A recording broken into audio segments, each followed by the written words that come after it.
الحمد لله وكفى وسلام على عباده الذين اصطفى أما بعد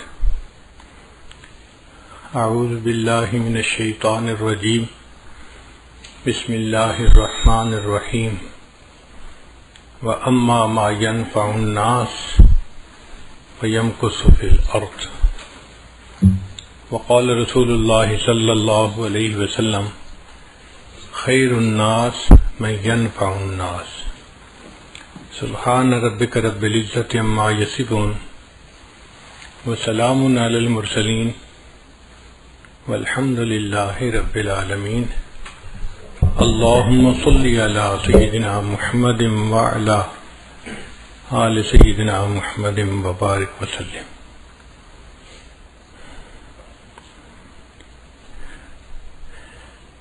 نبی علیہ الصلوۃ والسلام دنیا میں تشریف لائے اور آپ نے انسانوں کا ایک مثالی معاشرہ قائم کر کے دکھا دیا، جس معاشرے کے اندر محبت تھی، الفت تھی، ہمدردی تھی، خیرخواہی تھی، ایک دوسرے کی بھلائی تھی، جو انسانوں کا ایک بہترین معاشرہ تھا.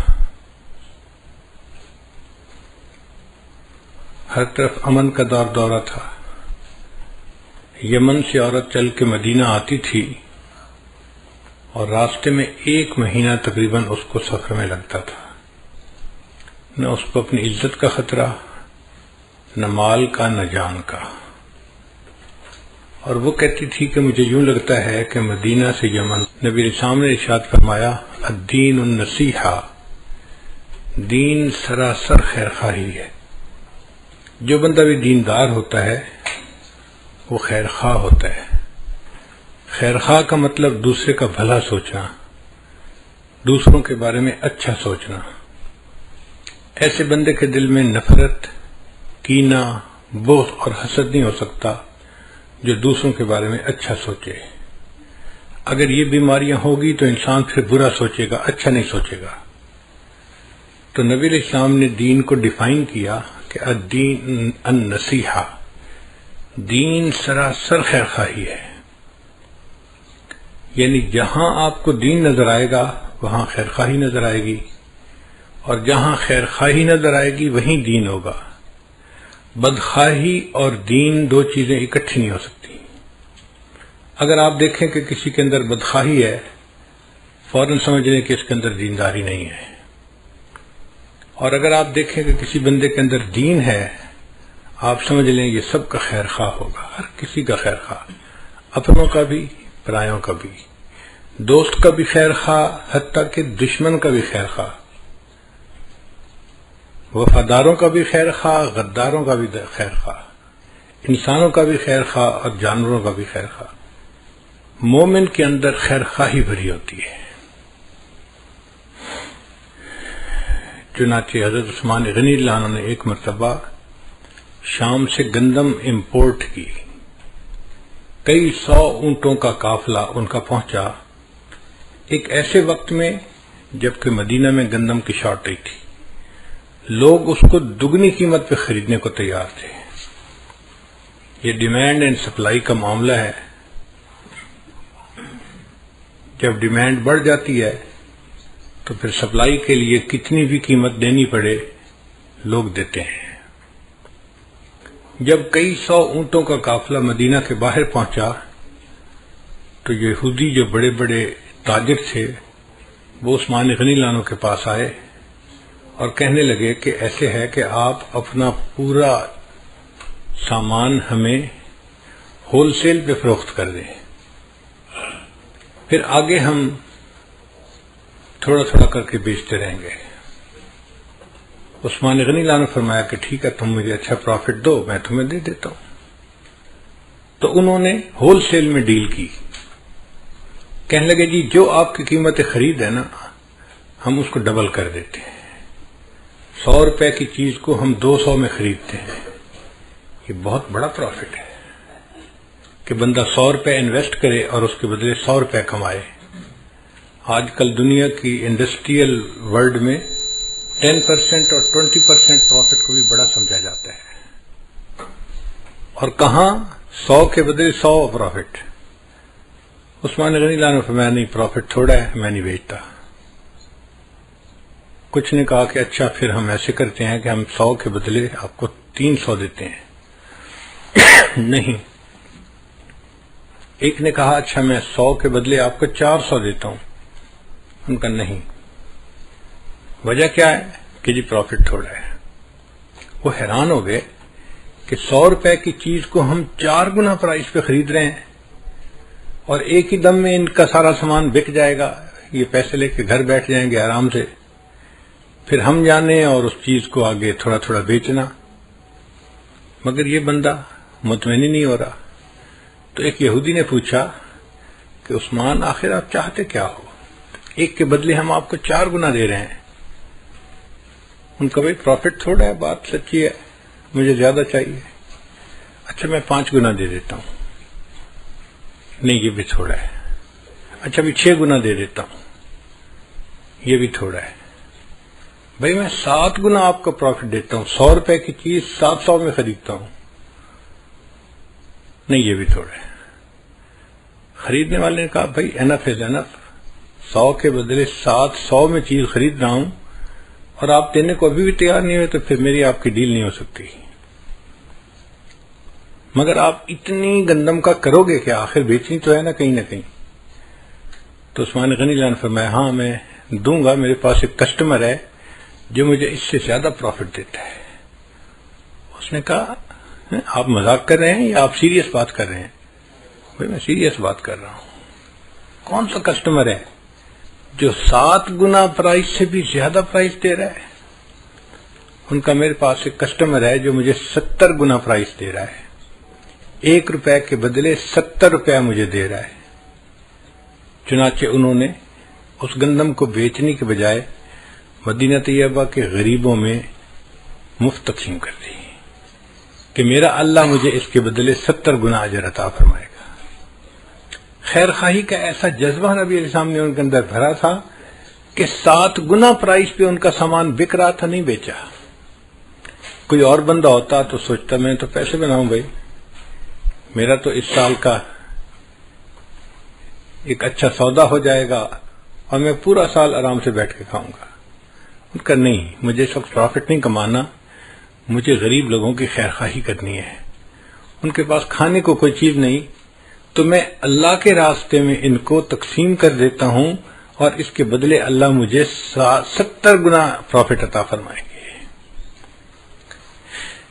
یہ نبی علیہ السلام نے ایک جذبہ بھرا تھا صحابہ کرام میں، چنانچہ ہر بندہ دوسرے بندے کی خیر خواہی کرتا تھا۔ جیسے ہمیں اپنا فکر ہوتا ہے نا کہ ہمیں نقصان نہ ہو، ایسے ان لوگوں کی یہ حالت تھی کہ وہ سوچتے تھے دوسرے کا نقصان نہ ہو۔ آپ لوگوں کو ایک واقعہ سناؤں، حیران کن ہے۔ ایک صحابی نے گھوڑا خریدا اور فرض کرو انہوں نے گھوڑا خریدا 3000 ریال میں، مثال دے رہا ہوں، یہ فگر جو ہیں یہ ایکچوئل نہیں ہے، میں ایک جنرل فگر بتا رہا ہوں سمجھنے کی خاطر، بات سمجھانا مقصد ہے۔ انہوں نے 3000 ریال میں ایک گھوڑا خریدا، لے کے گھر آئے، بھائیوں نے دیکھا، سب نے کہا یار نسل اچھی لگتی ہے، گھوڑا صحت مند ہے، تمہیں بڑی اچھی ڈیل مل گئی ہے۔ ویسے سچ بتاؤں نا تو گھوڑا تو لگتا ہے 4000 ریال کا، اور تمہیں 3000 میں مل گیا تو اچھا سودا مل گیا بھائی، مبارک ہو۔ اب اس نے سن لیا کہ پرائس 4000 تھی اور دینے والے نے مجھے سستا بیچ دیا۔ ہم ہوتے تو شکر ادا کرتے کہ اچھی ڈیل ہو گئی۔ وہ اگلے دن اٹھے اور 1000 ریال اور جیب میں ڈالا اور گھوڑے کے مالک کے پاس گئے، بھئی کل میں نے آپ سے گھوڑا خریدا تھا، آپ کو اپنی چیز کی ورث کا پتہ نہیں تھا، وہ 4000 کا گھوڑا تھا، آپ نے مجھے 3000 میں دیا، میں آپ کا نقصان نہیں کرنا چاہتا، 1000 ریال آپ مجھ سے اور لے لیں۔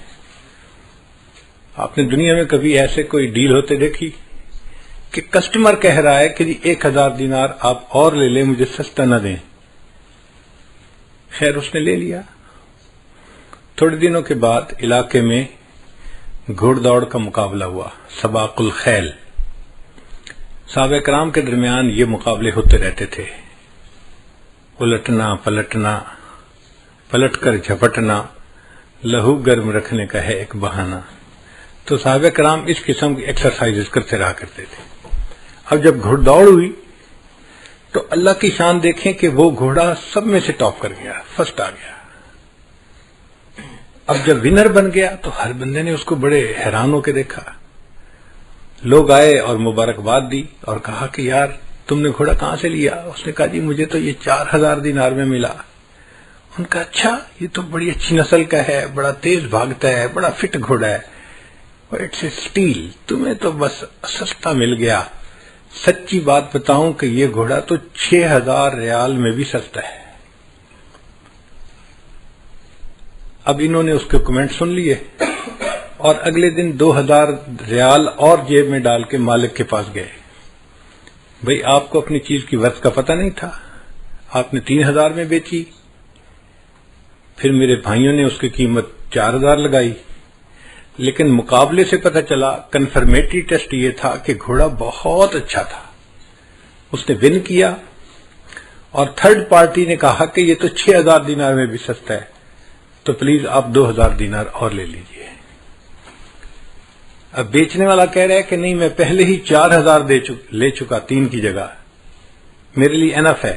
وہ کہتے ہیں نہیں میں آپ کا نقصان نہیں کرنا چاہتا، 2000 اور دینار دیے اور 3000 کا گھوڑا انہوں نے 6000 میں خریدا۔ جہاں یہ معاشرہ ہو سوچئے وہاں پر ہر بندہ دوسرے کا کتنا خیر خواہ ہوگا، وہ اس کا نقصان کسی صورت میں کرنا ہی نہیں چاہتا، اس کا بھلا چاہتا ہے، اس کی اچھائی چاہتا ہے۔ اور یہی عام معاشرہ تھا اس وقت کا۔ حضرت عمر رضی اللہ عنہ کے دور میں ایک شخص نے زمین بیچی اور دوسرے نے زمین خریدی۔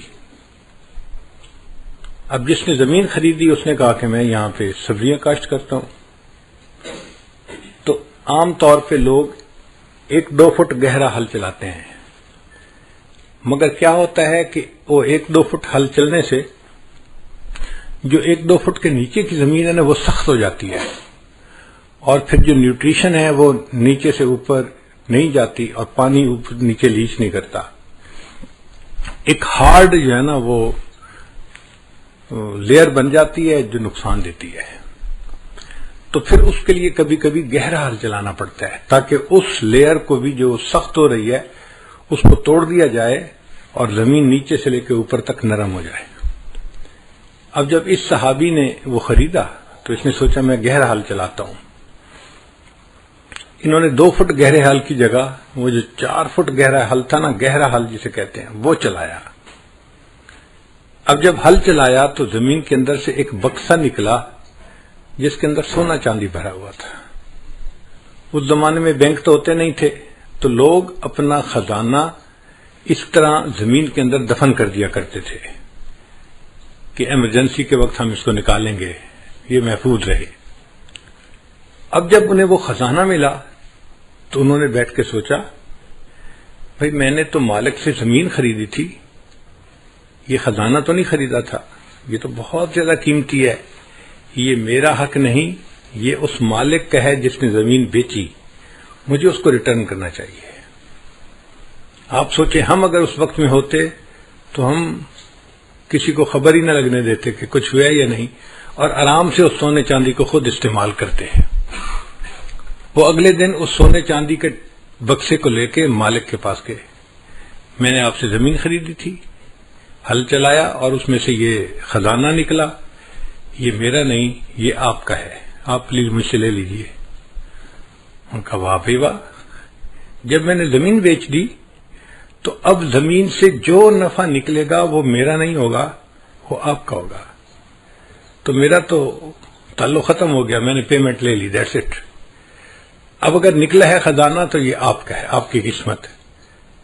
وہ کہے میرا حق نہیں آپ کا ہے، اور دوسرا کہے میرا حق نہیں آپ کا ہے، اب ایک دوسرے کے درمیان اختلاف ہوا تو یہ مقدمہ عدالت میں آیا۔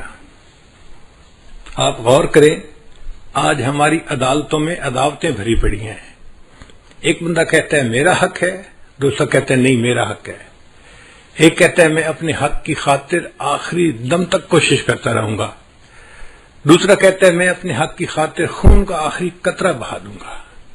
اپنا حق ہر بندہ کہہ رہا ہوتا ہے. یہ عجیب مقدمہ تھا. ایک بندہ کہتا ہے جی میرا نہیں یہ اس کا حق ہے، وہ کہتا ہے نہیں جناب میرا نہیں یہ اس کا حق ہے. اب قاضی فیصلہ کیا کرے؟ عجیب مقدمہ تھا. مگر اللہ نے اس وقت کے قاضیوں کو بھی بڑی سمجھ دی تھی. انہوں نے دونوں سے بات چیت سنی اور کچھ ان کے گھر کے حالات معلوم کیے تو انہیں پتہ چلا کہ ایک کے گھر میں بیٹا جوان ہے اور دوسرے کے گھر میں بیٹی جوان ہے. تو قاضی نے کہا کہ بھئی میں اس میں ججمنٹ تو نہیں دے سکتا، چونکہ یہ کہتا ہے اس کا حق ہے، وہ کہتا ہے اس کا حق ہے. ہاں میں مشورہ دے سکتا ہوں. میرا مشورہ یہ ہے کہ آپ دونوں اپنے بیٹے اور بیٹی کا نکاح کر دیں اور اس نکاح کے مہر کے طور پہ اس خزانے کو دے دیا جائے تاکہ دونوں کو اس کا بینیفٹ مل جائے. ایک وقت تھا کہ ہماری عدالتوں میں ایسے مقدمے آیا کرتے تھے، ہم ایک دوسرے کے اتنے خیر خواہ ہوتے تھے، اور یہی معاملہ تھا سب کا. صرف ایک شعبہ زندگی میں نہیں، دوسرے شعبوں میں بھی یہی حال تھا. امام اعظم ابو حنیفہ رحمۃ اللہ علیہ کپڑے کی دکان تھی، ریشم کے کپڑے بیچتے تھے. اس زمانے میں ریشم کا کپڑا سب سے اعلیٰ کپڑا سمجھا جاتا تھا، اور چونکہ لیڈیز استعمال کرتی ہیں تو اس لیے اس کی ڈیمانڈ بھی بہت تھی. عام طور پہ مغرب سے پہلے امام ابو حنیفہ رحمۃ اللہ دکان بند کرتے تھے. ایک دن آپ نے ظہر کے بعد دکان بند کر دی. گھر آ رہے تھے، کسی نے پوچھا نعمان آج جلدی گھر آ رہے ہو؟ بھئی میں نے دکان بند کر دی. ظہر کے بعد دکان کیوں بند کی؟ دکان تو آپ مغرب کے وقت بند کرتے ہیں. فرمانے لگے اس لیے کہ آج آسمان کے اوپر بادل ہیں اور ویزیبلٹی تھوڑی ہے، اور جب ویزیبلٹی تھوڑی ہوتی ہے تو گاہک کو کپڑے کی رنگت اور کوالٹی کا صحیح اندازہ نہیں ہوتا، کیونکہ بجلی کی لائٹیں تو ہوتی نہیں تھیں، چراغ جلتے تھے. تو میں نے دکان اس لیے بند کر دی کوئی بندہ کم قیمت کپڑے کو قیمتی سمجھ کے مجھ سے نہ خریدے، اس کو نقصان نہ ہو. میں نے ظہر کے وقت دکان بند کر دی. اگر دکاندار کی یہ سوچ ہے تو آپ سوچئے کہ نبی علیہ السلام نے ہمیں کیسی معاشرت سکھائی ہے. ہر بندہ دوسرے بندے کا خیر خواہ. قرآن مجید میں ایک سورت ہے، اس کا نام ہے النمل. نمل کہتے ہیں چیونٹی کو، اینٹ. تو انسان حیران ہوتا ہے، اللہ کا کلام، اور اس کلام میں چیونٹی کے نام کے اوپر ایک سورت کا نام، اور اس میں چیونٹی کا واقعہ بھی ہے. یا اللہ، آپ تو کائنات کے مالک و خالق ہیں، اور آپ نے اپنے قرآن میں چیونٹی کا تذکرہ کیا. چیونٹی کی کیا ورث ہوتی ہے؟ مگر اللہ نے چیونٹی کا تذکرہ کیا اور اس کے نام پر سورت کا نام رکھا. وجہ کیا تھی؟ کہ ایک چیونٹی نے دوسری چیونٹیوں کی خیر خواہی کی تھی. حضرت سلیمان علیہ السلام اپنے لشکر کو لے کے جا رہے تھے اور راستے میں چیونٹیاں پھر رہی تھیں. ان میں سے ایک چیونٹی نے فیل کر لیا کہ لشکر آ رہا ہے. اس نے اعلان کیا، یا ایتھا النمل ادخلوا مساکنکم، اے چیونٹیوں اپنے بلوں کے اندر داخل ہو جاؤ، سلیمان علیہ السلام کا لشکر آ رہا ہے. ایسا نہ ہو کہ وہ تمہیں پاؤں کے نیچے کچل کے چلا جائے اور تمہیں پتہ ہی نہ چلے. اب ایک چیونٹی کی دوسری چیونٹیوں کے ساتھ جو خیر خواہی تھی وہ اللہ کو اتنی پسند آئی، اللہ نے اس واقعے کا تذکرہ قرآن مجید میں کیا اور سورت کا نام چیونٹی کے نام پہ رکھ دیا. غور کرنے کی بات ہے، اگر ایک چیونٹی دوسری چیونٹیوں کی خیر خواہی کرتی ہے، اللہ کو وہ بات اتنی اچھی لگتی ہے. ایک انسان دوسرے انسان کی خیر خواہی کرے گا، اللہ کو یہ بات کتنی اچھی لگے گی. تو ہمیں چاہیے کہ ہم اپنے اندر خیر خواہی کا جذبہ بڑھائیں. ہم سمجھتے ہیں ہم بڑے خیر خواہ ہیں، لیکن اگر بیٹھ کے سوچیں گے نا، انالائز کریں گے، تو ہم بدخواہ بھی بڑے ہیں، دوسرے کا اچھا دیکھ بھی نہیں پاتے، کبھی اس کا اچھا نہیں اچھا لگتا، کبھی اس کا اچھا نہیں اچھا لگتا، اس لیے ہمارے دل میں نفرتیں ہیں، عداوتیں ہیں، چھپی ہوئی دشمنیاں ہیں ایک دوسرے کے ساتھ. اور دفتروں کے ماحول میں تو یہ جیلسی بہت زیادہ نظر آتی ہے، اس کو کہتے ہیں پروفیشنل جیلسی. اللہ اکبر کبیرہ. ہمیں ایک مرتبہ عجیب تجربہ ہوا. ہمارے ایک دوست تھے شارجہ کے رہنے والے، مجھے کہنے لگے کہ حضرت میں آپ کو کریب کی شکار کے لیے انوائٹ کرتا ہوں اپنے گھر، کھانا کھائیں گے مغرب کا، اور پھر مغرب کے فوراً بعد بیچ کے اوپر میرا گھر ہے، تو ہم سمندر میں جائیں گے اور کریب کی شکار کریں گے. فشنگ کا تو ہم نے شکار دیکھا ہوا ہے، لیکن کریب کا کبھی نہیں کیا تھا، تو ہمارے لیے بھی ایک نیا تجربہ تھا. تو میں نے ان کی دعوت قبول کر لی. ہم بچوں کے ساتھ گئے، بچے بھی بڑے ایکسائٹڈ تھے چھوٹے، کہ آج ہم کشتی پہ جائیں گے اور کریب کی شکار کریں گے. خیر وہ ہمیں ایک کشتی کے اوپر لے کے سمندر میں گئے. ایک خاص جگہ تھی، وہاں پہ کریب نکلتے ہی مغرب سے عشاء کے درمیان تھے. 24 گھنٹے میں یہ ان کا خاص ٹائم تھا جب وہ باہر نکلتے تھے اور ان کا شکار پاسبل تھا. آگے پیچھے وہ زمین کے اندر اور ریت کے اندر رہتے تھے، نظر نہیں آتے تھے، تو شکار نہیں ہو سکتا تھا. خیر جب وہ اس جگہ پر لے کر گئے تو کنارے کنارے پہ کوئی 4 فٹ پانی ہوگا. تو اس پانی کے اندر جو نوجوان تھے وہ تو سارے پانی میں اتر گئے شکار کرنے کے لیے. میں بوڑھا کشتی کے اندر ہی بیٹھا رہا، اور میرے ساتھ گھر کے جو چھوٹے چھوٹے بچے تھے نا، 1 سال 3 سال 2 سال، وہ ساتھ بیٹھ کے کہ ہم دادا ابو کے پاس بیٹھتے ہیں. اب میں ہوں اور چھوٹے چھوٹے 3-4 بچے ہیں، اور وہ لوگ کریب کا شکار کر کے لا رہے تھے، اور ایک بنگالی تھا جو کشتی چلا رہا تھا. وہ لاتا اور ایک باسکٹ تھی اوپن، وہ اس کے اندر اس کو پھینک کے چلا جاتا. میں نے جب دیکھا تو اس کے اوپر کوئی لڈ نہیں تھی، کوئی ڈھکنا نہیں تھا. تو مجھے محسوس ہوا کہ چھوٹے چھوٹے بچے ہیں، بچوں میں سے کوئی باسکٹ میں ہاتھ ڈال دے گا، یا کوئی کریب باہر نکل آیا تو بچے تو اس کو دیکھ کے ہی پریشان ہو جائیں گے. تو میں نے اس بنگالی دوست سے کہا بھائی اس کو ڈھانپ دو. اس نے کہا جی اس کو ڈھانپنے کی ضرورت نہیں ہے. میں نے کہا کیوں؟ کہنے لگا یہ کریب ہے. میں نے کہا پھر؟ کہنے لگے تماشا دیکھنا ہے تو یہاں ہے. میں کرسی سے اٹھ کے ذرا آگے گیا تو میں نے دیکھا کہ 15-20 کریب اس باسکٹ کے نا بیس کے اوپر پڑے ہوئے تھے. اچھا ان میں سے ایک کریب جب دیوار کے اوپر چڑھنے لگتا نا، تو جیسے ہی وہ تھوڑا سا اوپر چڑھتا کہ میں باہر نکلوں، باقی 2-3 کریب مل کے نا اس کی ٹانگ کو یوں نیچے کھینچتے اور نیچے لے لیتے. پھر تھوڑی دیر کے بعد دوسرا نکلنے کی کوشش کرتا تو اس باقی مل کے اس کی ٹانگ کھینچتے. اس نے کہا جی یہ ایک دوسرے کی ٹانگیں ہی کھینچتے رہیں گے، ان میں سے ایک بھی باہر نہیں نکل سکے گا. میرے لیے زندگی کا نیا تجربہ تھا. میں نے یہ منظر دیکھا اور مجھے اپنے دفتروں کا سما یاد آ گیا کہ یار بات تو ایسی ہے، ہمارے دفتروں میں معاملہ ایسا ہی ہے. ایک بندے کو اللہ عزت دیتے ہیں، پروموشن دیتے ہیں، دوسرے 2-4 مل کے نا اس کی ٹانگ کو نیچے کھینچتے ہیں، اوپر نہ جائے. ہمارے اندر خیر خواہی نہیں ہوتی، ہمارے اندر بدخواہی ہوتی ہے.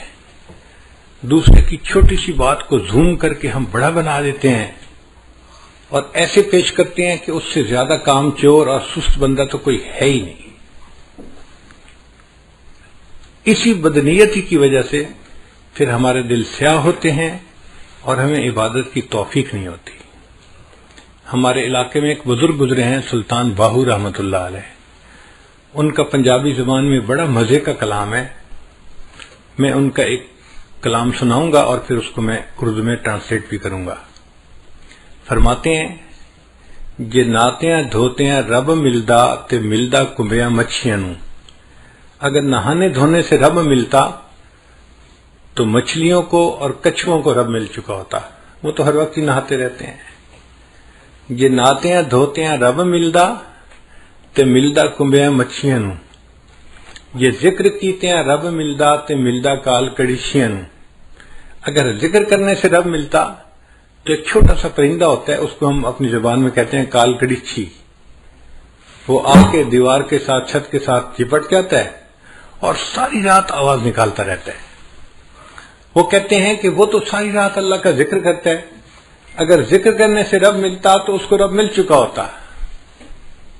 یہ نہاتے ہیں دھوتے ہیں رب ملدا تے ملدا کنبیاں مچھیاں نو. یہ ذکر کیتے ہیں رب ملدا تے ملدا کال کڑیچیاں نو.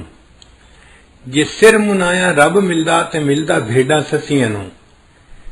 ایک بھیڑ ہوتی ہے، سسی کی بھیڑ کہتے ہیں اس کو. اس کے پورے بدن پہ بڑے لمبے لمبے بال ہوتے ہیں، لیکن سر کے بال اس کے بہت چھوٹے ہوتے ہیں. تو وہ کہتے ہیں کہ اگر سر منڈانے سے رب ملتا تو پھر اس بھیڑ کو رب مل چکا ہوتا، اس کے تو سر پہ بال ہی چھوٹے ہوتے ہیں. یہ نہاتے ہیں دھوتے ہیں رب ملدا تے ملدا کنبیاں مچھیاں نو. یہ ذکر کیتے ہیں رب ملدا تے ملدا کال کڑیچیاں نو. یہ سر منایا رب ملدا تے ملدا بھیڑاں سسیاں نو. یہ جتیاں ستیاں رب ملدا تے ملدا دانداں کھسیاں نو. اگر پاک دامنی کی زندگی گزارنے سے رب ملتا تو جو امپورٹنٹ بل ہوتے ہیں وہ تو فیمیل کے قاب سے جا ہی نہیں سکتے، ان کو رب مل جاتا. وہ تو خصی ہوتے ہیں، ان کو رب مل چکا ہوتا. تو یہ بات کر کے وہ پھر اپنا مدعا بیان کرتے ہیں. یہ نہاتے ہیں دھوتے ہیں رب ملدا تے ملدا کنبیاں مچھیاں نو. یہ ذکر کیتے ہیں رب ملدا تے ملدا کال کڑیچیاں نو. یہ سر منایا رب ملدا تے ملدا بھیڑاں سسیاں نو.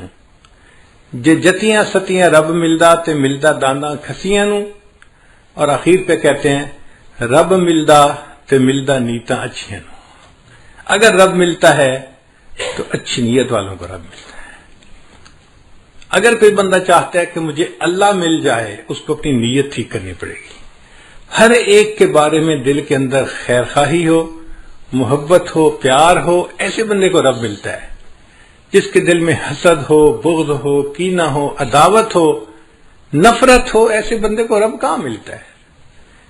یہ بندہ تو انسان کہلانے کے قابل نہیں، یہ تو جانوروں جیسی زندگی گزارنے والا ہے. تو ہمیں چاہیے کہ ہم اپنے اندر خیر خواہی کا جذبہ پیدا کریں تاکہ اللہ کے ہاں ہمیں بھی قبولیت نصیب ہو جائے.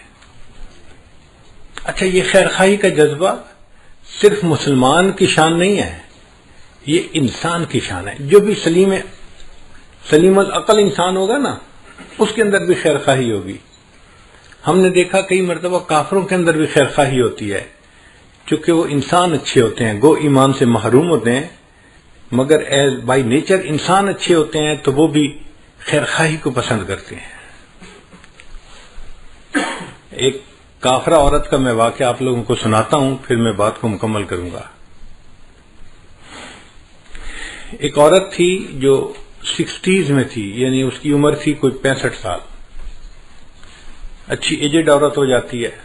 وہ ریٹائر ہوئی تو اس کو $4-5 لاکھ پروویڈنٹ فنڈ ملا، بینیفٹس ملے جو ریٹائرمنٹ کے ہوتے ہیں، اور وہ اپنی ریٹائرمنٹ لائف گزار رہی تھی. بڑی گاڑی اس نے رکھی ہوئی تھی، 4 ویلر ڈرائیو. ایک دفعہ وہ سفر سے کہیں سے آ رہی تھی کہ اچانک اس کی گاڑی کا ٹائر پنکچر ہوا تو اس کو گاڑی ایک طرف کو پل کرنی پڑی. اب وہ گاڑی سے باہر نکلی، اس نے دیکھا کہ ٹائر پنکچر ہو گیا ہے تو ٹائر بدلنا پڑے گا. لیکن بڑی گاڑی کا ٹائر وزنی بھی ہوتا ہے اور اکیلے بندے کا اس کو ریپلیس کرنا مشکل بھی ہوتا ہے. پھر وہ تو عورت ذات تھی، عورت کمزور ہوتی ہے، نہیں کر سکتی. تو وہ کھڑی سڑک کے کنارے آنے والی گاڑیوں کو روک رہی تھی کہ کوئی بندہ رکے اور میری ہیلپ کر دے. اور چونکہ دن کا ٹائم تھا، سورج خوب گرمی برسا رہا تھا، لوگ مصروف تھے، تو آنے والی گاڑی تیز آ رہی تھی اور جا رہی تھی، کوئی رک نہیں رہا تھا. گڈ 1 آور اس عورت کو دھوپ کے اندر کھڑا ہونا پڑا. اب 1 گھنٹہ دھوپ میں کھڑا ہونے کی وجہ سے اس کو پسینہ بھی آیا ہوا، اور اس کی جلد جو تھی وہ ایسے سرخ ہو گئی جیسے جلد جل جاتی ہے گرمی کی وجہ سے. برا حال گرمی سے اس کا، اور کوئی اس کی مدد کے لیے رک نہیں رہا، تو پریشان بھی بڑی تھی. بڑی دیر کے بعد ایک لڑکا تھا جس کی عمر 30 میں تھی، یعنی 30-32 سال اس کی عمر تھی لڑکے کی. اس نے گاڑی کو روکا اور اس نے پوچھا کہ آپ نے مجھے کیوں روکا ہے؟ اس نے مجھے آپ کی ہیلپ چاہیے، آپ میرا ٹائر بدلوانے میں مدد کر دیں تو میں بھی چل پڑوں گی. لڑکے نے گاڑی روکی، باہر آیا. اس نے عورت کو دیکھا کہ بھئی اس کو اتنا پسینہ آیا ہوا ہے اور دھوپ میں کھڑے رہنے کی وجہ سے حالت اس کی بری ہوئی ہے. تو اس نے اس کو کہا کہ دیکھیں میری گاڑی کا اے سی چل رہا ہے، آپ گاڑی کی اگلی سیٹ پہ جا کر بیٹھ جائیں اے سی میں، آپ کا پسینہ بھی خشک ہو جائے گا اور آپ کو تھوڑا آرام بھی مل جائے گا، اور میں نوجوان ہوں، میں اکیلا یہ ٹائر چینج کر لیتا ہوں، میرے لیے کوئی مسئلہ نہیں. چنانچہ وہ عورت اس کی گاڑی میں اگلی سیٹ پہ آ کے بیٹھ گئی اور لڑکا اس عورت کی گاڑی کا ٹائر چینج کرنے لگ گیا. اب یہ عورت جب ذرا ٹھنڈی جگہ پر بیٹھی، طبیعت بحال ہوئی، تو اس نے دیکھا کہ لڑکا بہت مشقت کے ساتھ گاڑی کا ٹائر چینج کر رہا ہے. تو اس کے دل میں احساس ہوا کہ یہ نوجوان بچہ ہے اور اس نے میری خاطر اتنی تکلیف اٹھائی، مجھے آرام دیا اور خود اکیلے تکلیف اٹھائی. یہ مجھے بھی کہہ سکتا تھا کہ مجھے ہیلپ کرو تو میں ہیلپ کرتی. مجھے اس نے ایئر کنڈیشن جگہ پہ بٹھا دیا اور خود دھوپ میں لگا ہوا ہے کام کرنے. تو اگر یہ ٹائر بدل دے گا نا تو میں اس کو $200-300 گفٹ دے دوں گی تاکہ اس کا بھی فائدہ ہو جائے. خیر کچھ دیر لگی، لڑکے نے ٹائر چینج کر دیا. اس نے آ کے کہا اس کو کہ ٹائر میں نے بدل دیا ہے، اب آپ اپنی گاڑی پہ جا سکتی ہیں. اس عورت نے $200-300 جیب سے نکالے اور لڑکے کو آ کے یہ میری طرف سے گفٹ لے لو. اس نے کہا نہیں میں گفٹ نہیں لیتا. بس اس نے پوچھا کیوں نہیں لیتے؟ اس لڑکے نے آگے سے جواب دیا It is objective of my life to help others.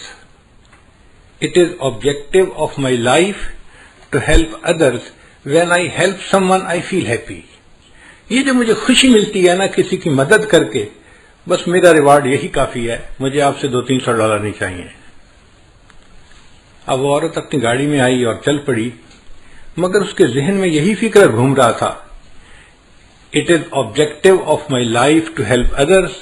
When I help someone I feel happy. اور وہ سوچ رہی تھی کہ دنیا میں ایسے بھی انسان ہوتے ہیں کہ جو دوسروں کی ہیلپ کر کے خوش ہوتے ہیں. حیران ہو رہی تھی. اب گاڑی جب اس نے چلائی تھوڑی دیر بعد اس کو فیل ہوا کہ مجھے تو بہت پیاس لگی ہوئی ہے اور بھوک بھی لگی ہوئی ہے. اس نے سوچا اچھا جو نیکسٹ ایگزٹ آئے گا نا تو میں اس پہ گاڑی کو باہر نکالوں گی موٹر وے سے، اور جو ریسٹورینٹ ملا اس پہ میں کھانا کھاؤں گی اور پھر سفر شروع کروں گی.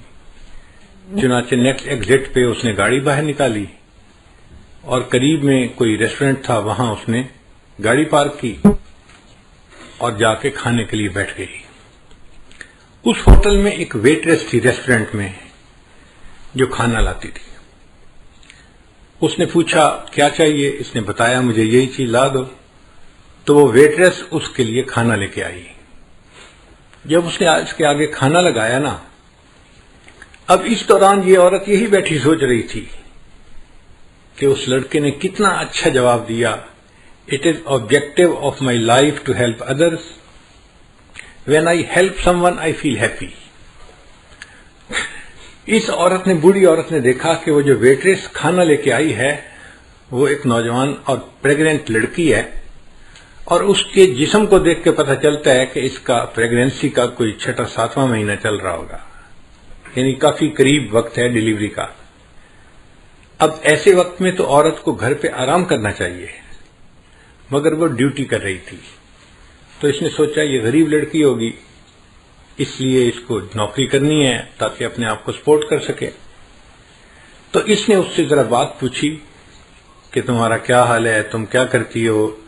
اس نے بتایا کہ میں شادی شدہ ہوں اور میں پریگننٹ ہوں اور میرا 7واں مہینہ لگا ہوا ہے اور 2 مہینے کے بعد ڈیلیوری ہے، مگر یہاں پہ جو ہاسپٹل ہے نا اچھا، وہ بہت مہنگا ہے، اور میں اور میرے ہسبینڈ ہم دونوں چاہتے ہیں کہ بچے کی ڈیلیوری وہاں پہ ہو، مگر اس کی فیس ہم نہیں دے سکتے۔ تو ہم میاں بیوی نے آپس میں مشورہ کیا، کچھ پیسے میرا ہسبینڈ جمع کرے گا اور کچھ پیسے میں جمع کروں گی، اور مل کے ہم اس فیس کو ادا کریں گے۔ اب چونکہ میں نے پیسے جمع کرنے ہیں تو میں اس وقت چھٹی نہیں لے سکتی، مجھے اس پریگننسی کے باوجود ڈیوٹی کرنی ہے۔ میں تکلیف اٹھا رہی ہوں مگر میں ڈیوٹی کر رہی ہوں۔ اب اس عورت کے ذہن میں خیال آیا کہ میرے پاس تو ریٹائرمنٹ کے کوئی $500,000 بینک میں پڑے ہوئے ہیں، اب $500,000 فالتو پڑے ہیں، اگر میں اس لڑکی کو اس کے ڈیلیوری کے اس کی فیس دے بھی دوں تو مجھے کوئی فرق نہیں پڑتا، مگر اس کے لیے آسانی ہو جائے گی اور یہ بچی اپنے گھر پہ آرام کرے گی۔ اس نے اس سے پوچھا کہ ہاسپٹل کی فیس کتنی ہے؟ اس نے کہا جی $5,000۔ اس نے $5,000 کا چیک لکھا اور ایک لفافے میں ڈال کے نا کھانا کھانے کے بعد اس ویٹریس کو ٹپ دی اور کہا کہ یہ میری طرف سے گفٹ ہے، لیکن اس کو آپ نے یہاں نہیں کھولنا، گھر جا کے کھولنا ہے۔ اس نے جیب میں ڈال لیا، ٹھیک ہے میں گھر جا کے کھولوں گی۔ اب یہ بوڑھی عمر کی عورت اپنے گھر واپس آ گئی اور وہ نوجوان ویٹریس جو تھی وہ اپنے گھر گئی ڈیوٹی کے بعد۔ جب گھر گئی تو اس کا ہسبینڈ جو تھا وہ ایک بزنس ٹرپ پہ گیا ہوا تھا دوسرے شہر، اور وہ واپس آ چکا تھا۔ چنانچہ اس ویٹریس نے اپنے گھر میں کھانا لگایا اور خاوند کے ساتھ بیٹھ کے کھانا کھانے لگی۔ اب کھانے کے دوران دونوں میاں بیوی آپس میں ڈسکس کرنے لگے کہ کتنا ٹائم رہ گیا بچے کی ڈیلیوری کا۔ اس نے بتایا کہ الٹرا ساؤنڈ کرنے والی ڈاکٹر نے اس تاریخ کو بچے کی ڈیلیوری کا ٹائم بتایا ہے۔ تو خاوند نے کہا کہ اچھا پھر ہمیں پیسے تیار رکھنے چاہیے، کیونکہ ہاسپٹل والوں کو تو پہلے پیمنٹ کرنی پڑتی ہے پھر وہ بندے کو ایڈمٹ کرتے ہیں، تو کیا تمہارے پاس پیسے جمع ہو گئے؟ لڑکی نے کہا ہاں میرے پاس بھی کچھ پیسے جمع ہو گئے ہیں، تو میں بھی کنٹریبیوٹ کروں گی، آپ بھی کریں گے، اور ہم دونوں مل کے بل پے کر دیں گے۔ اس دوران اس لڑکی کو خیال آیا کہ آج ایک عورت کھانا کھانے آئی تھی اور اس نے مجھے گفٹ بھی دیا تھا، تو اس نے اپنے ہسبینڈ کو بتایا کہ آج ایک عورت نے مجھے گفٹ دیا تھا۔ اس نے پوچھا کیا گفٹ دیا تھا؟ اس نے کہا پتہ نہیں، وہ لفافہ جیب میں ہے کپڑے میں۔ اس نے کہا لے آؤ۔ تو وہ نوجوان لڑکی گئی اور جیب سے وہ لفافہ لے کے آئی اور اس نے اپنے خاوند کو پکڑا دیا۔ اب جب خاوند نے اس لفافے کو کھولا تو اس کے اندر $5,000 کا ایک چیک تھا۔ اب نوکری پیشہ بننے کے لیے یہ ایک بگ اماؤنٹ ہوتی ہے امریکہ میں، $5,000 گفٹ مل جائے، لوگ تصور بھی نہیں کر سکتے۔ تو وہ لڑکا حیران ہو گیا کہ اچھا اس عورت نے تمہیں $5,000 یعنی فل پیمنٹ جو تھی کیس کی وہ فل گفٹ کر دی۔ تو لڑکی نے کہا جی ہاں اس نے یہ گفٹ دیا ہے۔ تو لڑکے نے جب وہ چیک پڑھا نا تو اس چیک کے ساتھ ایک چھوٹی سی چٹ بھی لکھی ہوئی تھی، اور اس چٹ کے اوپر لکھا ہوا تھا "It is objective of my life to help others. When I help someone I feel happy." تو لڑکے نے وہ فقرہ پڑھا، یہ وہ لڑکا تھا جس نے اس عورت کے ٹائر کو چینج کیا تھا۔ اس نے اس عورت کی ہیلپ کی تھی اللہ کی خاطر، اور اللہ نے اس عورت کے دل میں ڈالا، اس نے اس کی بیوی کو $5,000 کا چیک دے کے اس کو ہیلپ کر دیا تھا۔ What goes around comes around۔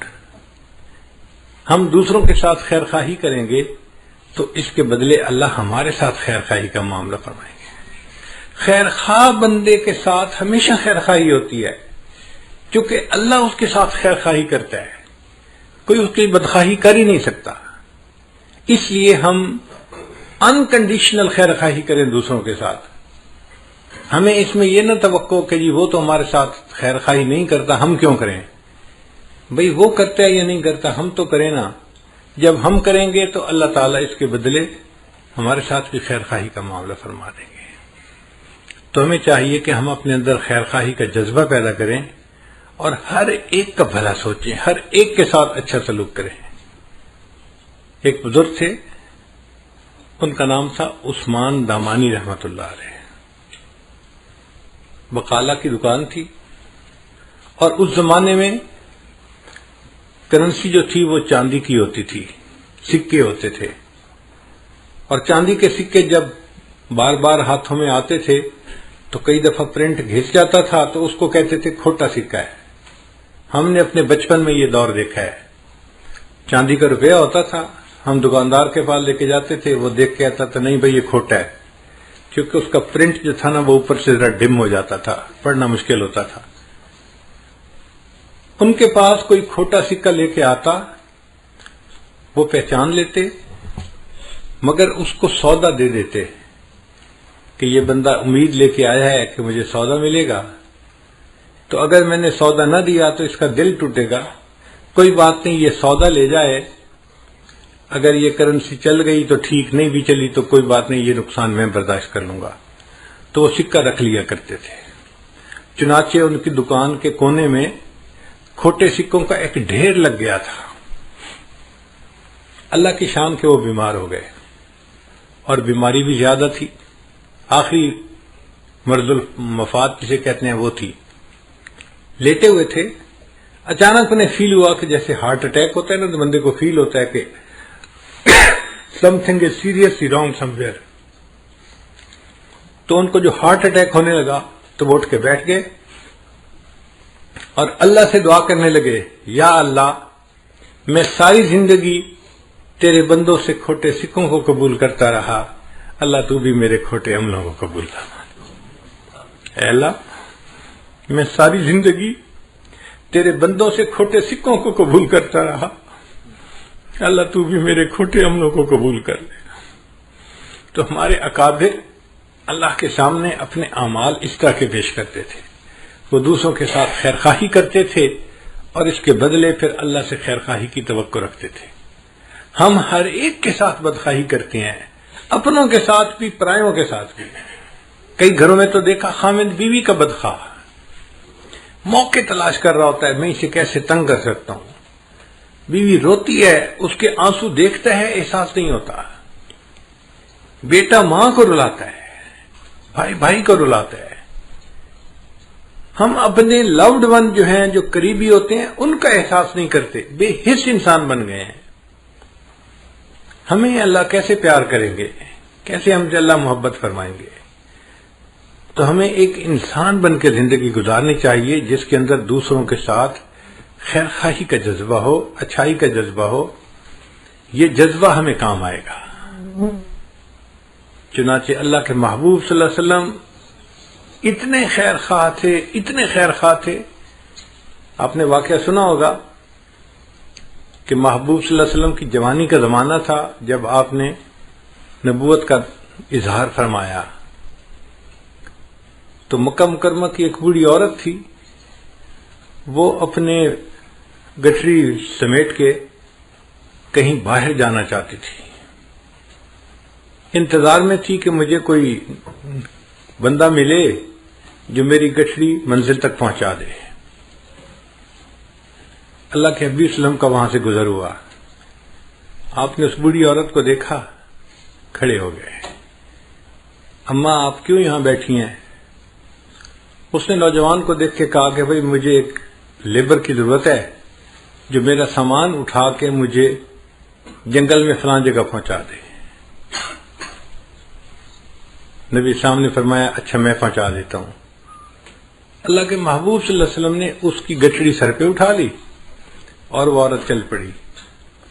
اب وہ عورت راستے میں اپنا حالات بتا رہی ہے کہ اے نوجوان، میں اس لیے مکہ کو چھوڑ کے جا رہی ہوں کہ ایک بندے نے نبوت کا دعویٰ کیا ہے اور اس کی زبان میں ایسی تاثیر ہے کہ جو اس کی بات سنتا ہے وہ اس کی بات کو مان لیتا ہے، اور لوگ ماں باپ کے دین کو چھوڑ رہے ہیں اور بتوں کے پرستش کو چھوڑ رہے ہیں، اور مجھے ڈر لگتا ہے کہ کہیں میرے اوپر بھی اس کا اثر نہ ہو جائے، تو میں مکہ ہی چھوڑ کے جا رہی ہوں، میں ماں باپ کے دین پہ رہنا چاہتی ہوں، میں شرک کو نہیں چھوڑ سکتی۔ نبی علیہ السلام اس کی باتیں سن رہے ہیں مگر خاموش ہیں، اور وہ ساتھ ساتھ نصیحت بھی کرتی جا رہی ہے کہ نوجوان میں تجھے نصیحت کرتی ہوں کہ تو اس نوجوان کی بات مت سننا، کہیں تو بھی اس کے دین پہ نہ چلا جائے، اور تو اپنے ماں باپ کے دین پہ جمے رہنا، تم اچھے آدمی ہو، تم اپنے ماں باپ کے دین کو نہ چھوڑنا۔ نبی علیہ السلام اس کی ساری باتیں سنتے رہے اور چلتے رہے. جہاں عورت نے پہنچنا تھا آپ نے سامان وہاں پہنچایا اور وہاں سے واپس آنے لگے تو اس بوڑھی عورت نے کہا کہ نوجوان تو کتنا اچھا نوجوان ہے، اگر میں کبھی مکہ واپس آئی تو تم مجھے اپنا نام بتا، میں تجھے ملوں گی. تو جب اس نے پوچھا تو اللہ کے حبیب صلی اللہ علیہ وسلم نے فرمایا کہ اماں، جس نوجوان کی سارے راستے تو برائی کرتی رہی ہے میں وہی نوجوان محمد ہوں.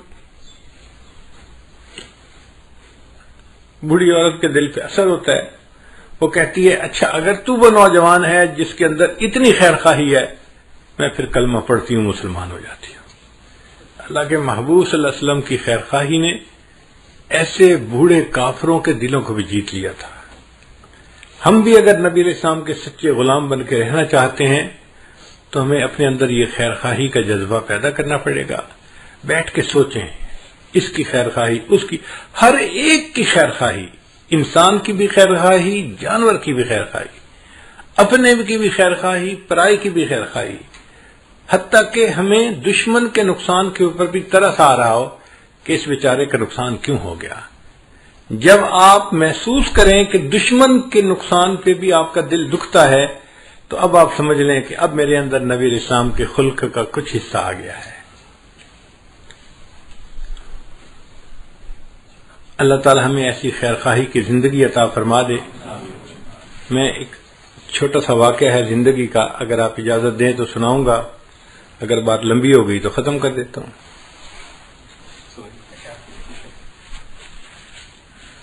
کیونکہ مضمون سے متعلق ہے اور ابھی ذہن میں آ گیا، اس لیے یہ واقعہ ہے جب میں 6 7ویں کلاس میں پڑھتا تھا. ہائی اسکول میں میرا ایک کلاس فیلو تھا جو دیہات کا رہنے والا تھا اور اس نے اسکول میں داخلہ لیا تھا اور ہاسٹل میں رہتا تھا. وہ نمازی بچہ تھا، 5 نمازیں پڑھتا تھا اور میں بھی 5 نمازیں پابندی سے پڑھتا تھا. تو نمازیں 5 پڑھنے کی وجہ سے ہماری ایک دوسرے سے دوستی ہو گئی تھی. چنانچہ ہم کلاس میں ڈیسک پہ بھی ایک دوسرے کے ساتھ بیٹھتے تھے اور اللہ کی شان کے کلاس میں فرسٹ آتا تھا، وہ سیکنڈ آتا تھا، تو ہم دونوں قابل لڑکے سمجھے جاتے تھے. تو نیچرل ایفینٹی ہمارے اندر پیدا ہو گئی ایک دوسرے کے ساتھ نماز کی وجہ سے اور تعلیم میں اچھے ہونے کی وجہ سے ہماری دوستی فطرتاً ایک دوسرے کے ساتھ ہو گئی. ہم اکثر اوقات اکٹھا پڑھتے، اکٹھا بیٹھتے، وقت اکٹھا گزرتا تھا. اب اس دوران کبھی کبھی دیہات کا تذکرہ ہوتا تو میں نے اپنی زندگی میں کبھی دیہات نہیں دیکھا تھا. شہر میں پیدا ہوئے، زندگی گزاری، ہمیں دیہات کا کنسیپٹ نہیں تھا. اس زمانے میں مجھے یہ بھی پتہ نہیں تھا کہ گندم کسی پودے پہ لگتی ہے یا کسی درخت کے اوپر لگتی ہے، مجھے کچھ پتہ نہیں تھا. تو میں اس سے اٹھ پٹانگ سوال پوچھتا، یہ سبزی کیسے ہوتی ہے، یہ کیسی ہوتی ہے، یہ کیسے ہوتا ہے، یہ کہاں لگتی ہے، اس کا پودا کیسے ہوتا ہے. وہ مجھے سمجھاتا تو صحیح مگر ساتھ ساتھ میری سادگی پہ ہنستا بھی صحیح کہ کیسے بے وقوفی کے سوال پوچھتا ہے. ایک دن مجھے کہنے لگا، یار 2 مہینے کی چھٹیاں آنے والی ہیں، اگر تم 3 دن کے لیے میرے گھر مہمان آ جاؤ تو میں تمہیں دیہات کی سیر کرواؤں گا اور سبزیوں کی فصلیں آنکھوں سے دکھاؤں گا. میں نے بڑا ایکسائٹڈ فیل کیا، اچھا میں سبزیاں دیکھوں گا، دیہات دیکھوں گا. تو میں نے گھر آ کے امی سے کہا کہ امی میرے دوست نے مجھے دعوت دی ہے، میں نے 3 دن کے لیے اس کے گھر جانے کا وعدہ کر لیا ہے. امی نے کہا بیٹا اپنے بڑے بھائی کے ساتھ چلے جانا، کوئی مسئلہ نہیں، چھٹیاں ہیں، 3 دن اس کے پاس رہ آنا. تو میں اپنے بڑے بھائی کے ساتھ، چونکہ میں تو چھوٹا تھا تو بڑے بھائی کے ساتھ ان کے ہاں چلا گیا. رات ہم نے گزاری. اگلے دن فجر کی نماز پڑھی تو فجر کے بعد بہت ٹھنڈی فضا تھی. دیہاتوں میں گرمیوں کے موسم میں فجر کا وقت بڑا سہانا ہوتا ہے، صاف ستھری ڈسٹ فری ہوا ہوتی ہے اور سبزیاں لہلہاتی ہوئی ہوتی ہیں اور انسان حیران ہوتا ہے دیکھ کے ان کو. نیچرل حسن بندے کو نظر آتا ہے. میرا دوست مجھے کہنے لگا آؤ میں آپ کو سبزیوں کی سیر کرواؤں. میں نے کہا ٹھیک ہے. اب وہ مجھے لے کے چلا. یہ کھیت، اس میں دیکھو مولی لگی ہوئی ہے اور اس میں گاجر لگی ہوئی ہے اور اس میں شلجم لگے ہوئے ہیں اور اس میں گوبھی لگی ہوئی ہے. اس طرح وہ مجھے سبزیوں کا تعارف بھی کروا رہا تھا اور فصلیں بھی دکھا رہا تھا. اور میرے لیے تو ہر چیز ایک نئی چیز تھی. میں دیکھتا جا رہا تھا. اللہ کی شان دیکھیں کہ ہم کچھ دور آگے چلے تو زمین کا ایک ایکڑ ایک ٹکڑا بڑا وہ خالی پڑا ہوا تھا اور ایک بندہ اس میں ہل چلا رہا تھا. میں نے جب وہ خالی زمین کو دیکھا نا تو اس زمین میں تھوڑے تھوڑے فاصلے پہ گوبر کے ڈھیر لگے ہوئے تھے.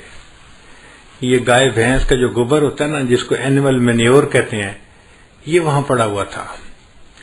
مجھے میرے والدین نے یہ بتایا تھا کہ بیٹا تم نماز تو شروع کر چکے ہو، اب جانوروں کے پیشاب پخانے سے بچنا وہ ناپاک ہوتا ہے اور جانوروں کی عادت ہوتی ہے قریب سے کوئی گزرے نا تو وہ دم ہلاتے ہیں اور ان کے چھینٹے دور تک جاتے ہیں.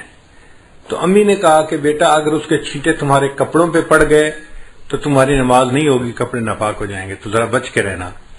تو میں جانوروں کے پیشاب اور گوبر سے نا فطری طور پہ بڑا الرجک تھا، چھوٹا بچہ تھا.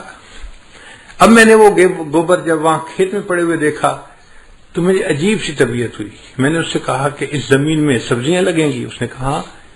میں نے کہا سبزیاں تو انسان کھاتے ہیں. اس نے کہا. میں نے کہا پھر یہ تو پاک سبزیاں ہونی چاہیے جو ہم کھائیں، تو یہ تو نجاست ہے، یہ تو گند ہے، یہ تو ناپاک ہے، اور یہ اس زمین میں کیوں پڑی ہوئی ہے؟ اس ناپاک چیز کو کیوں ملائیں گے اس مٹی میں جس مٹی میں سبزی اگنی ہے؟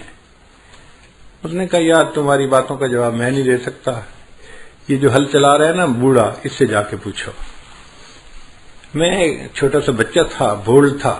میں اس انکل کے پاس چلا گیا. میں نے جا کے کہا کہ انکل یہ زمین آپ کی ہے؟ اس نے کہا. میں نے کہا اس زمین میں آپ نے سبزیاں لگانی ہیں؟ اس نے کہا میں نے سبزی لگانی ہے.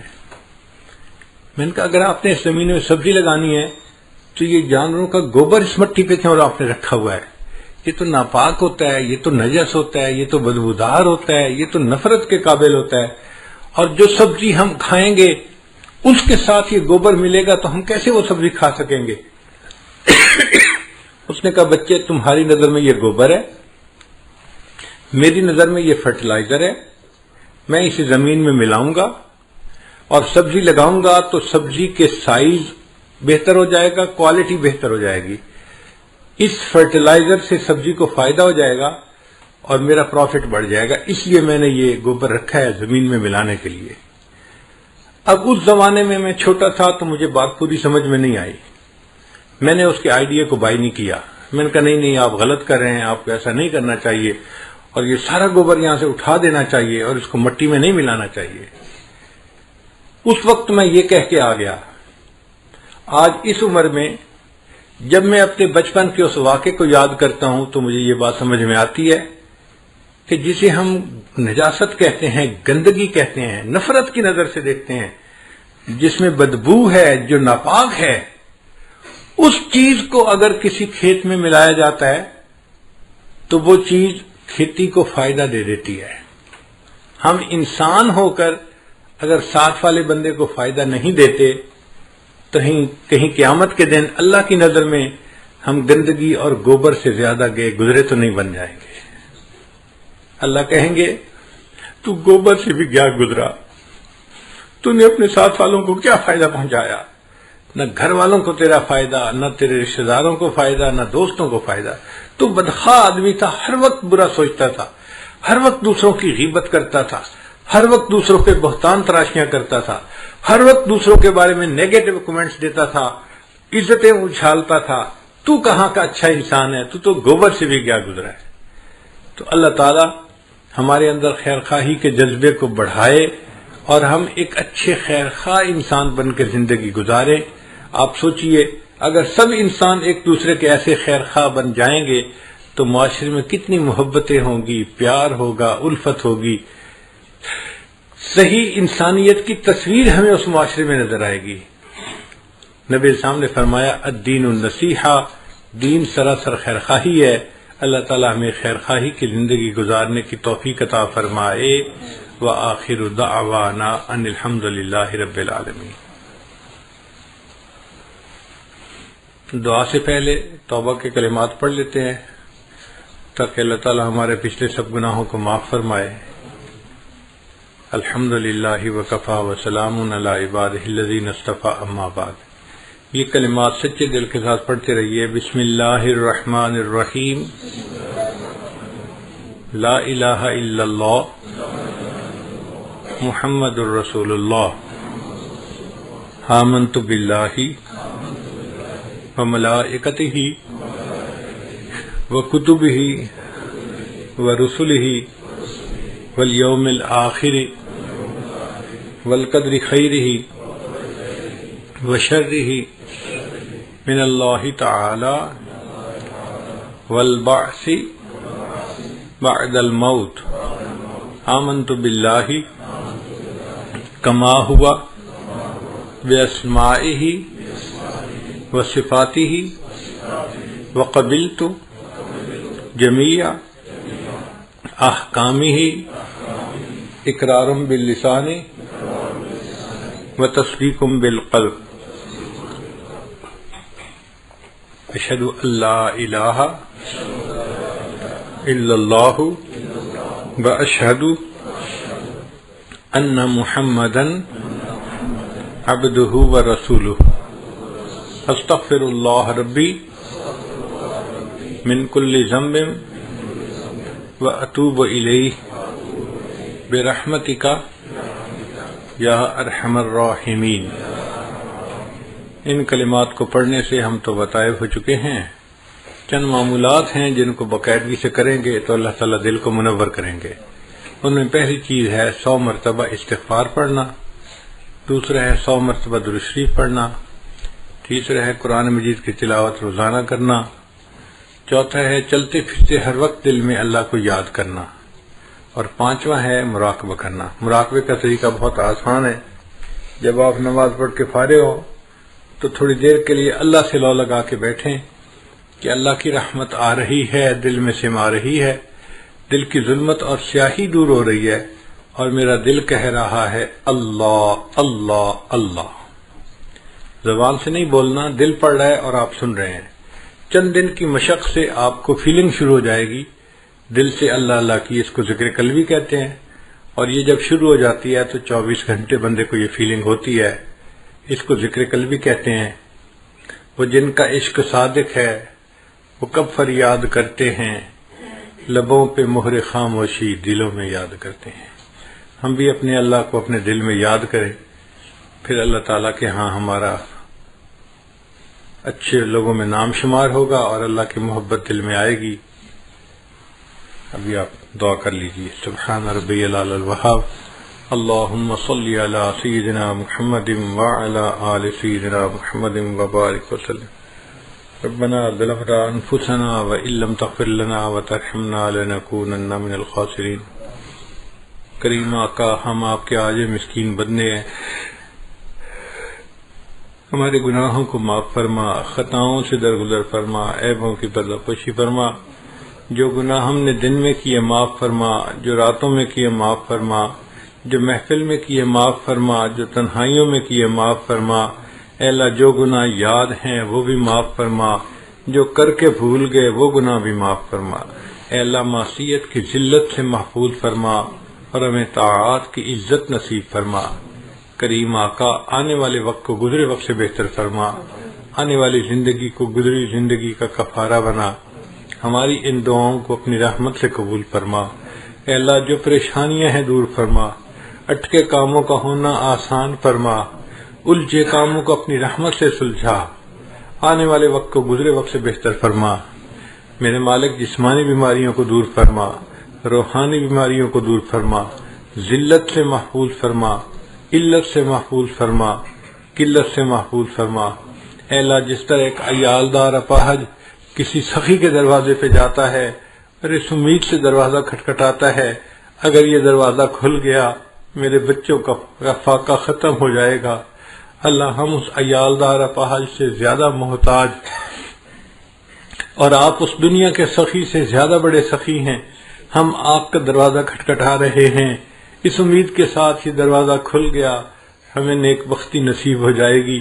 اے اللہ، ہمارے اندر سے برائیوں کو نکال دیجئے، حسد، کینہ، بغض نکال دیجئے، نفرتیں، عداوتیں نکال دیجئے. ہمارے دل میں خیر خواہی کا جذبہ بھر دیجئے. محبتیں الفتیں بھر دیجئے، اے اللہ ہمیں ایک اچھا انسان بن کے رہنے کی توفیق عطا فرمائیے۔ میرے مولا، ہم بے سینگ کے جانور بنے پھرتے ہیں، کبھی اس کو تکلیف پہنچائی، کبھی اس کو تکلیف پہنچائی، اے اللہ ہمیں خیر خواہی کرنے والا انسان بنا دیجئے۔ اللہ آنے والے وقت کو گزرے وقت سے بہتر فرما دیجئے۔ آج کی اس مجلس کے لیے جن دوستوں نے کوششیں کی، اللہ اس پر ان کو اپنی بہترین اجر، اپنی بہترین رضا نصیب فرما۔ اور اے اللہ صاحب خانہ نے جس محبت کے ساتھ اپنے گھر بلایا، اس کے بدلے ان کو اپنی سچی محبت نصیب فرما۔ اس گھر کو برکتوں کے ساتھ آباد فرما، خوشیوں کے ساتھ آباد فرما، دین کے ساتھ آباد فرما، صحت سلامتی کے ساتھ آباد فرما۔ اے اللہ ان کو اولادوں کی خوشیاں نصیب فرما، اے اللہ ان کی عزت میں برکت عطا فرما، ان کے رزق میں برکتیں عطا فرما، ان کے کاموں میں برکتیں عطا فرما۔ اے اللہ اپنی رحمت کے ساتھ اس گھر پر اپنی خصوصی رحمتیں نازل فرما۔ جتنے دوست احباب یہاں موجود ہیں یا قریب کی آبادی میں رہتے ہیں، اللہ سب کو ان برکتوں اور رحمتوں میں سے حصہ نصیب فرما۔ جو آنا چاہتے تھے مجبوریوں کی وجہ سے نہیں آ سکے، اللہ ان کو بھی ان دعاؤں میں حصہ نصیب فرما۔ صلی اللہ تعالی علی حبیبہ سیدنا محمد و آلہ و اصحابہ اجمعین برحمتک یا ارحم الراحمین۔